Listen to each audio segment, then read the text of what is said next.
trend number 5, labor management.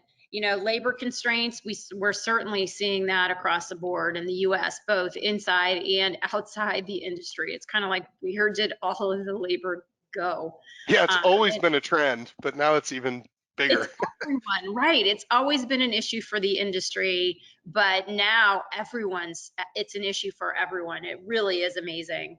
What I see growers doing, I see more growers going into the H-2A programs for agricultural labor. I see more growers going into automation. I think we were just talking to someone who saw a machine that now, we're used to seeing transplanters and potting machines, but now there's a machine to take a stack of pots and separate them and automatically load the potting machine. So that's, a twist on. Yeah, and there's so many ways to automate. A perfect example that I have is, my office was right on the planting lines, and we would put 4 different barcoded labels. There was a lot label, there was an employee label of who planted it, there was the crop ID with what week it was planted and so on. And we really had our act together. We were actually scanning that, and to know, in the system, what was actually planted, and saving all that information. But someone would stand there with the scanner, 4 beeps each tray. We got trailers and trailers and trailers of trays. I still hear the beeping of them scanning that, right? Well, we invested in a fixed scanner that was right on the line, and as they came by, it would scan all 4 labels at the same time. And I mean, you want to talk about return on investment, that paid for itself in a week. So, don't think that automation means you buy big machines in that. There's a lot of different things that you can do. So there's that.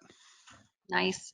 And I think certainly, while software can't, solve the labor constraint issue, similar to supply chain, having the tools in place to help what is your demand for labor, based on the activities that you have planned, what do you need to produce, what are the production related tasks, what are potentially the shipping related tasks, knowing what your resources are and seeing that in one place to help you manage your demand and actually what needs to be done.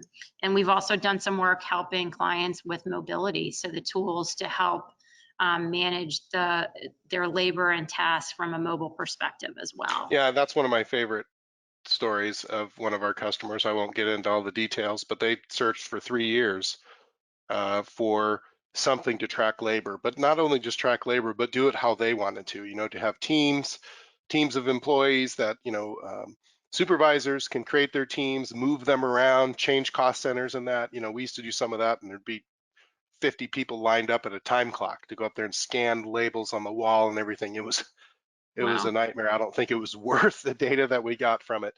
But we actually ended up with Power Apps. If you've heard of Power Apps, as part of the Power Platform, and we actually designed an app with them that's live and they're using right now, and they're just thrilled.